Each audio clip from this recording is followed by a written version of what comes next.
Hello and welcome to part 3 of CSS and Introduction. Today we're going to be looking at paddings, margins and multiple class selectors. So spacing is quite an important thing when doing web design and web development. It allows things to be more readable and more clear and actually have a layout to it. So for example, our list right here is very clumped together, everything's squashed in, and a way we can fix this is with padding. Now padding is the amount of space an element takes up. So think of fat on a human body. The more fat or padding a human has, the more space they take up. And that is exactly what padding does. So we'll come to our code, we'll come to our CSS file, and I'm going to target each of the list items. If you remember from HTML, the building block of the web, the list items go inside of the list. So I'm going to target each of the list items, and we're going to add a padding of 10 pixels. I'll save that and refresh the page, and you'll see what happens. They all get pushed away from each other. Now, the padding is invisible. It's not always invisible. It depends on what element you put on. We'll showcase this a bit later. But if I right-click and inspect, you'll see the effect of the padding. It gets a green border. I'll show that again. A green border around this side. So everything around this element is being pushed away, or this element is taking up more space. Now, another way we can add the same kind of effect is with margins. Let's add a margin of 10 pixels again. A margin of 10 pixels. I'll save that and refresh, and everything gets pushed away again.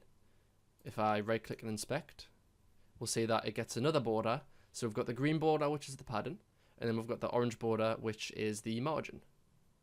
Now what actually is the difference between the padding and the margin, you might be thinking, because they both have the same effect and it seemingly doesn't change no matter which one you use. For example, right now I could have added a 20 pixels of the padding and removed the margin, and it probably would have had the exact same effect. But the difference with margin is compared to padding is margin is like a force field. Imagine a force field around a human instead of the fat. The more margin we add, the bigger this force field gets. So things around the force field are getting pushed away. Things around the human are getting pushed away. But it's not actually the human himself. The way we do that is with padding. So the human gets more fatter, we add more padding.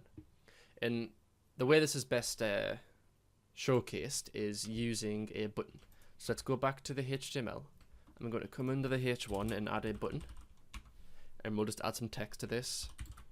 I'm a button. Save that. And I'll refresh and we see the button here. So let's add some padding and margin to the button.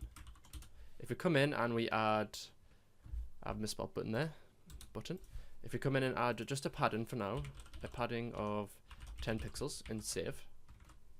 So if you look right now at the style of the button, and then when we refresh, we'll see that the button gets bigger inside, so exactly like the fat on a human body. But if we add a margin of 10 pixels again, and save, you'll see the effect. So the button itself gets moved, but the actual style of the button doesn't get affected. So the margin doesn't affect the way it looks, it just affects the positioning, whereas the padding affects the actual size of the button. Another thing we can do is add a padding, a padding of either side, or a margin of either side, so we can choose specific sides. So I can have a padding that affects the top, bottom, left and right by just specifying padding, that's all of the sides. But what happens if I wanted the padding top to be 30 pixels? We can do that by using padding top. So I'll save, refresh, and you'll see it gets a lot bigger at the top. So we can specify different sides. The same works for a margin. I'll quickly showcase that. We have a margin of a left of 100 pixels, and I'll refresh, and it gets moved along a decent amount. Okay, so I will. Okay, I thought it didn't actually move there. If I move that at the bottom, because CSS matters in the order, I'll refresh that now, and yeah, that should be it. Okay. Now, lastly, we will talk about multiple class selectors.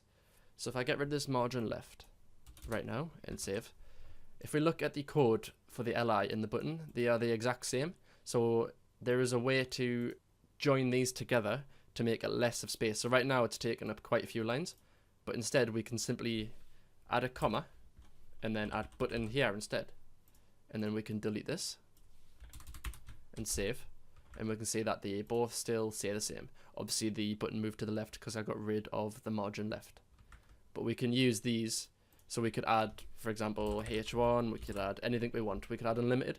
So if you're ever using the same styling across multiple elements, it's good to share them. It'll keep the code readable, and it'll just keep your file size down. And that's it for this part. Thank you for watching. I'll see you at the next video.